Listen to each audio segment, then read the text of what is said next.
non? Quand vous prenez Clément Mirassa, quand vous prenez Okombi Salissa, ce sont des grands guerriers. Ils ont combattu l'Issouba, croyant combattre l'Issouba, faire du mal à l'Issouba. Non, ils étaient en train de faire du mal au peuple congolais, ils étaient en train de faire du mal à la démocratie congolaise. Mais aujourd'hui, ces mêmes messieurs deviennent opposants. Que cherchent-ils exactement?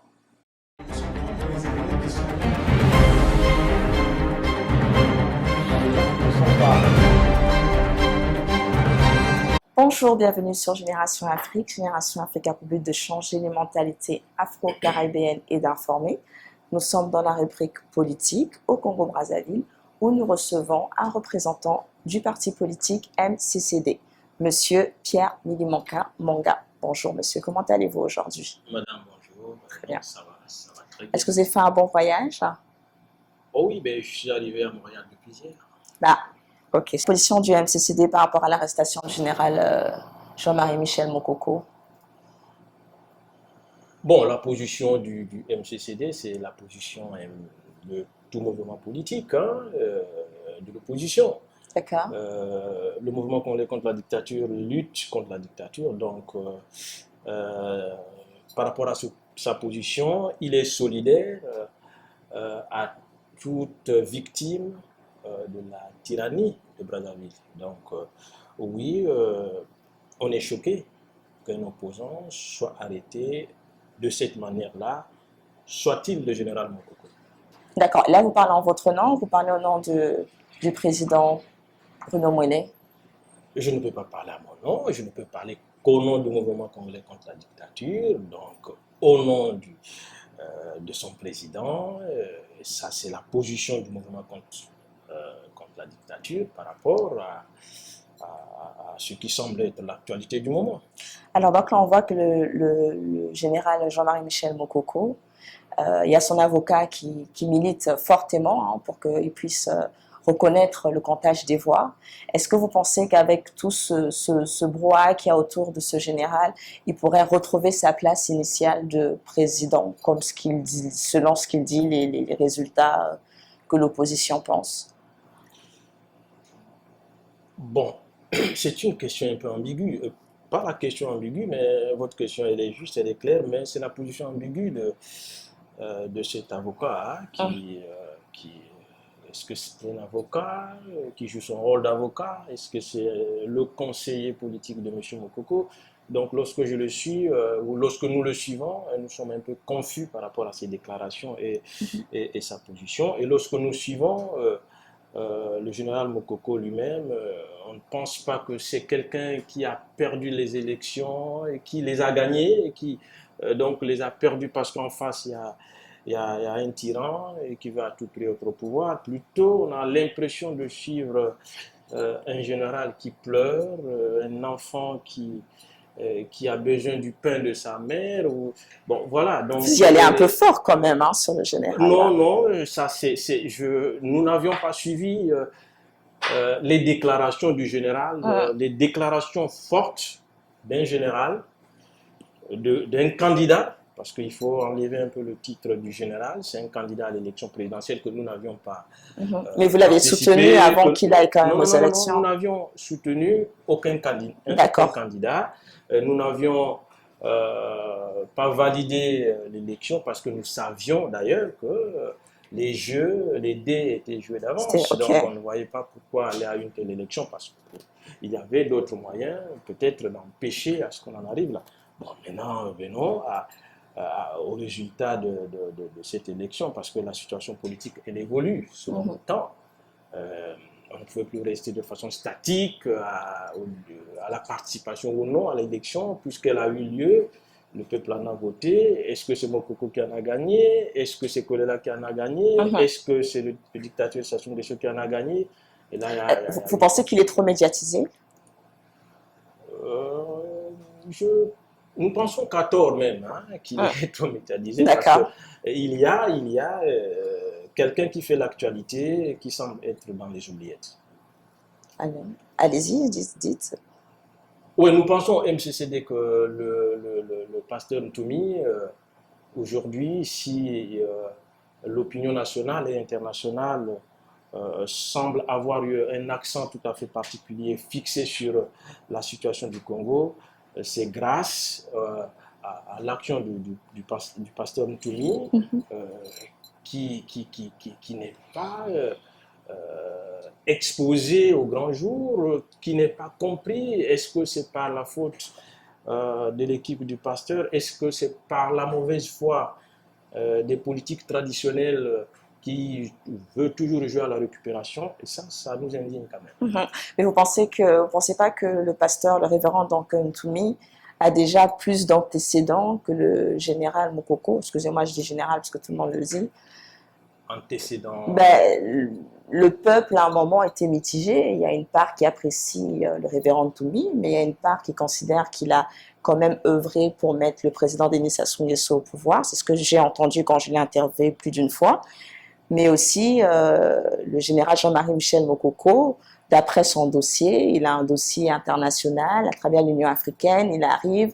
Est-ce que c'est peut-être pas lui qui présente le candidat un peu idéal selon l'apparence?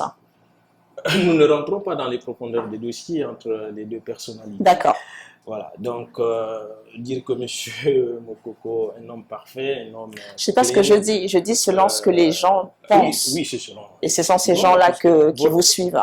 Votre question est le reflet de ce que les gens pensent. Tout à fait. Voilà, donc ces gens peuvent penser à tort, D'accord. s'ils connaissent bien la situation ou pas. Je ne suis pas partisan, ou le mouvement congolais contre la dictature n'est pas partisan du pasteur Ntumi, mais au vu de l'actualité actuelle, du moment, le pasteur Ntumi semble celui-là qui est à la hauteur, qui impose à cette dictature une certaine réflexion, de revoir un peu sa politique vis-à-vis de l'opposition, parce que M. Sassou est pris par son propre piège. C'est lui qui attaque Bakongo, c'est lui qui saccage les commissariats au niveau de Bakongo, Makelekele et autres.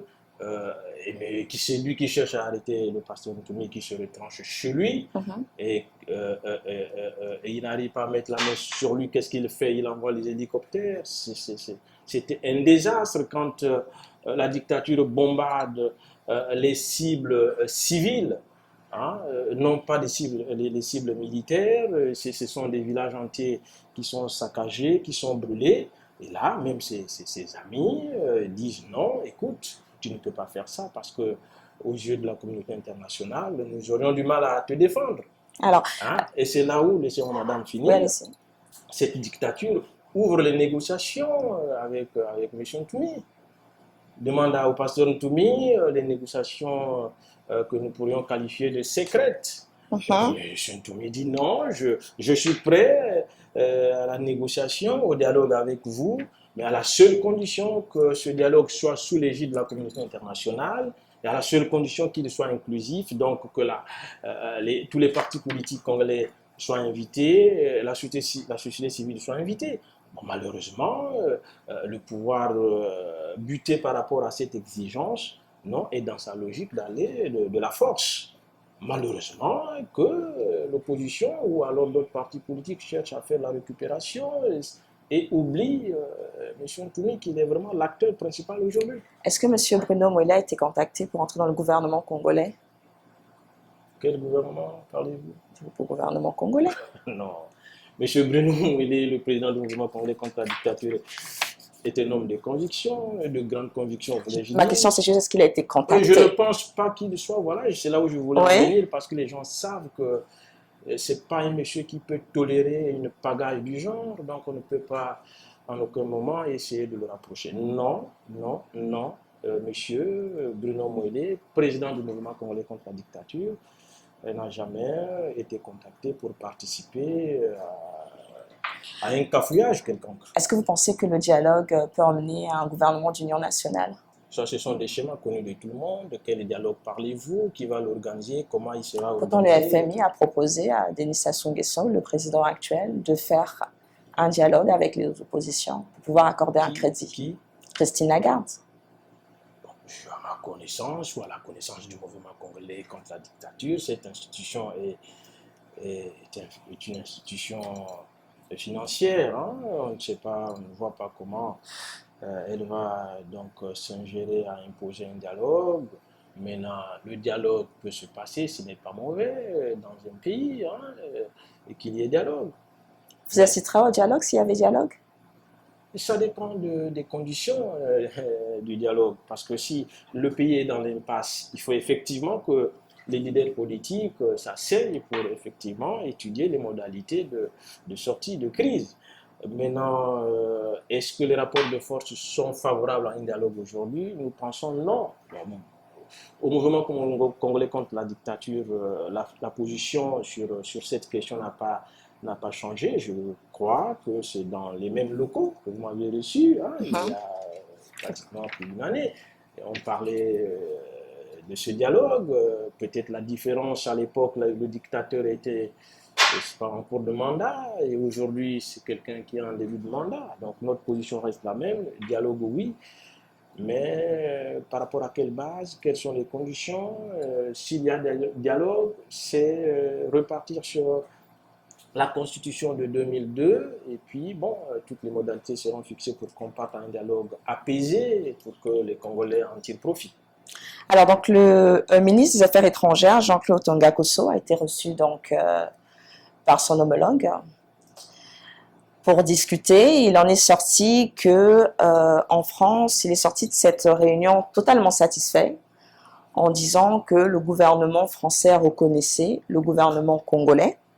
Mais aussi, ce qui était surprenant, c'est que c'est seulement un jour après que le président François Hollande avait reçu Alain Mabakou à l'Élysée. Que pensez-vous de cela? Bon, là encore, c'est une ambiguïté. Hein. Tout à fait, nous sommes toujours dans l'ambiguïté. Le mouvement congolais contre la dictature est clair. La crise congolaise, la crise de notre pays doit être résolvée par les Congolais d'abord. C'est aux Congolais de prendre conscience. Donc nous avions besoin d'une révolution de mentalité, d'une révolution de conscience. Donc si on se base un peu trop à ce que notre métropole décide, on va toujours perdre du temps. Dire que le gouvernement congolais venait d'être reconnu par le gouvernement français, bon, est-ce que le gouvernement français n'a jamais reconnu le gouvernement congolais? Non, il ne faut pas qu'on soit naïf. Travaillons, hein, mettons ensemble nos énergies, nos forces, nos compétences pour imposer quelque chose de crédible à la dictature. Mais le problème qu'on a aujourd'hui, c'est qu'il y a une récession au Congo.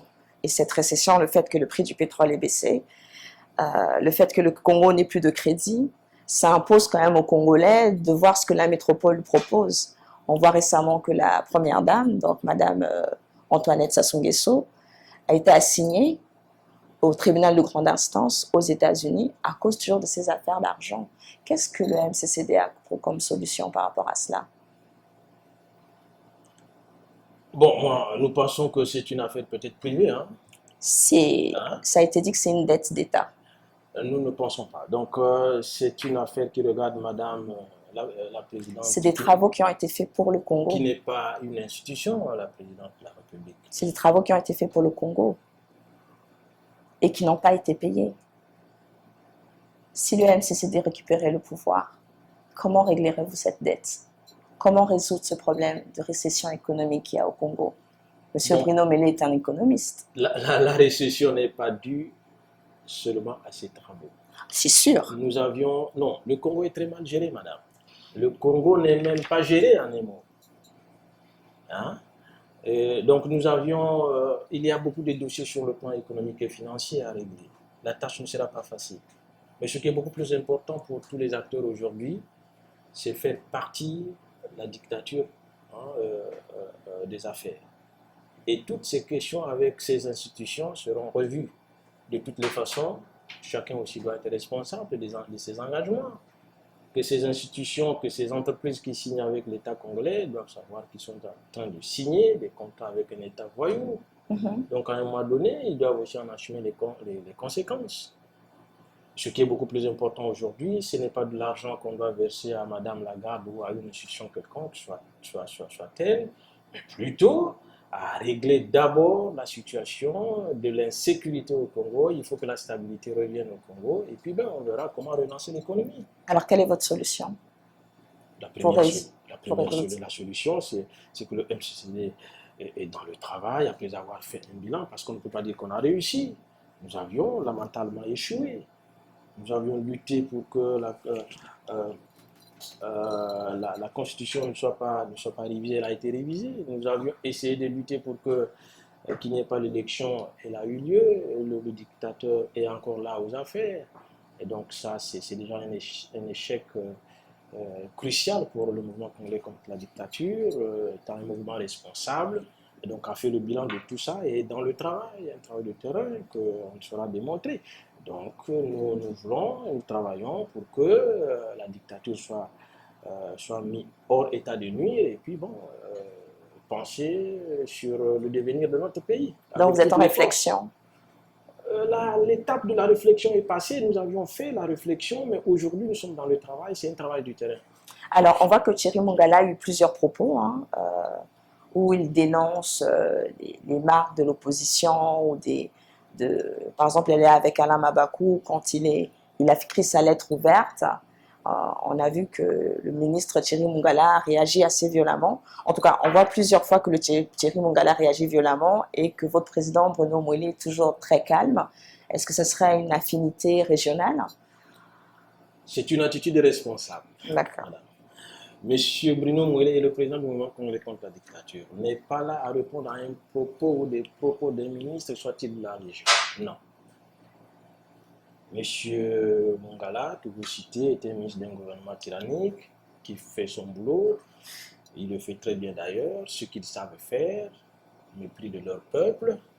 Monsieur Bruno Mouillet n'est pas là à commenter quoi que ce soit. C'est un marginal parmi les marginaux qui demain prendra sa culotte pour laisser le Congo sans trace. Donc, alors vous dites qu'il fait bien le travail. Si jamais vous récupérez le pouvoir, vous serez prêt à le prendre à nouveau dans votre gouvernement? Quand je dis fait bien le travail, ce n'est pas dans le sens propre.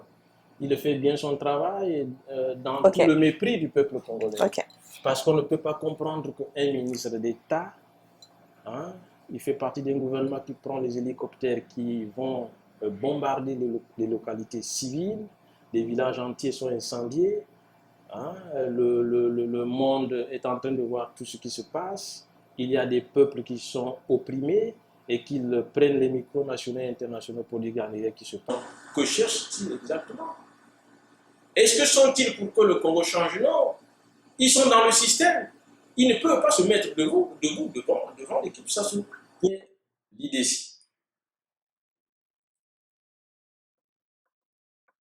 La figure emblématique, c'est Kolela, qui reconnaît, qui est soi-disant deuxième, et reconnaît déjà la victoire de Sassou Nguesso. Et donc vous avez quelque part un Boao qui est le coordinateur de ces deux plateformes d'opposition, qui dirige quoi? Une coquille vide. Et vous aviez Mokoko, qui, selon certains, serait deuxième ou premier, selon d'autres, troisième, mais qui fait quoi? Mais qui ne fait que pleurnicher dans sa chambre. Mokoko ne donne pas un discours d'espoir qui suscite l'engouement au peuple congolais, même de se mettre dans la rue. Les gens pleurnichent. Mokoko est chez lui à l'époque, aujourd'hui à la maison d'arrêt dans une chambre bien aménagée avec télévision et tout mis. Est-il dans une maison?